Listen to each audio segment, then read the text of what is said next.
Hello students, आज हम money and banking के वो सारे टॉपिक कवर करेंगे जो कि हमें यूजीसी नेट के एग्जाम के लिए पढ़ने हैं। तो सबसे पहला टॉपिक आता है यहाँ पे मनी का। और मनी में हमें क्या क्या पढ़ना है, बार्टर सिस्टम क्या होता है, लिमिटेशंस क्या है बार्टर सिस्टम की, उसके बाद मनी क्या होती है, मनी के क्या क्या फंक्शंस हैं, एवोल्यूशन ऑफ मनी, मनी की कौन कौन सी डेफिनेशंस हो सकती हैं, जैसे लीगल डेफिनेशन है, फंक्शनल डेफिनेशन है, definition on the basis of liquidity है, definition on the basis of scope है। उसके बाद क्लासिफिकेशन ऑफ मनी पढ़ेंगे। क्लासिफिकेशन ऑफ मनी में मनी का क्लासिफिकेशन किस किस तरह से होता है वो हम सारा पढ़ेंगे। जैसे फुल बॉडीड मनी होती है, रिप्रेजेंटेटिव फुल बॉडीड मनी होती है। रिप्रेजेंटेटिव फुल बॉडीड मनी जो है आगे दो तरह की होती है, convertible paper money, inconvertible paper money. उसके बाद हम देखेंगे क्रेडिट मनी क्या होती है और उसमें कौन कौन सी तरह की आती हैं। तो यहाँ पे क्रेडिट मनी में टोकन कॉइन्स क्या होती है, रिप्रेजेंटेटिव टोकन मनी कौन सी होती है, demand deposits in bank, circulating promissory note issued by central bank, ये सारे हमें पढ़ने हैं। मॉनेटरी सिस्टम कैसा है इंडिया में वो पढ़ना है। मनी सप्लाई का टॉपिक पूरा पढ़ना है।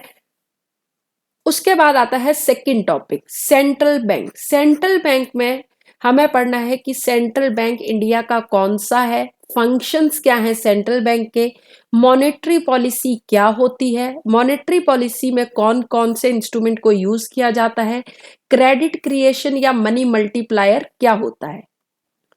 उसके बाद आएगा third topic, commercial bank. Commercial bank कितने तरह के होते हैं, फंक्शंस क्या है कॉमर्शियल बैंक के, ये सब पढ़ना है। उसके बाद फोर्थ टॉपिक आता है नॉन बैंकिंग फाइनेंशियल इंस्टीट्यूशन, जिसमें एनबीएफसी क्या होती हैं, कितनी तरह की होती है एनबीएफसी। जैसे ये दो तरह की होती है, एक एनबीएफसी जो एक्सेप्ट करती हैं डिपॉजिट्स को, और दूसरे नॉन बैंकिंग फाइनेंशियल इंस्टीट्यूशन या नॉन बैंकिंग फाइनेंशियल कंपनीज जो कि लोन प्रोवाइड करती हैं। तो जो एक्सेप्ट करती हैं डिपॉजिट्स को एनबीएफसी, वो दो तरह की हो सकती हैं, म्यूचुअल फंड्स हो सकते हैं, इंश्योरेंस कंपनीज हो सकती हैं, यहाँ पे पेंशन फंड भी इसके अंडर आते हैं।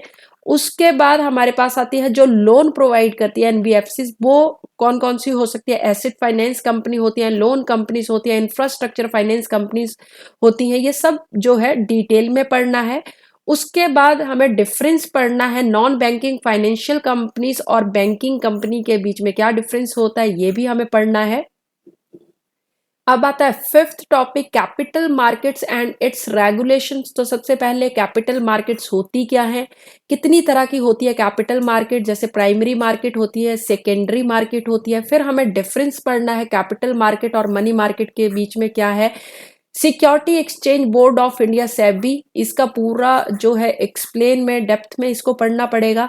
उसके बाद रिकग्नाइज स्टॉक एक्सचेंज इंडिया में कौन कौन से हैं वो सारे पढ़ने हैं। कॉन्सेप्ट ऑफ डिपॉजिटरी सिस्टम, ये पूरा डिटेल में हमें पढ़ना है। तो ये सारे टॉपिक्स हैं जो कि बैंकिंग, मनी एंड बैंकिंग के, जो कि हमें यूजीसी नेट एग्जाम के लिए हमें पढ़ने हैं।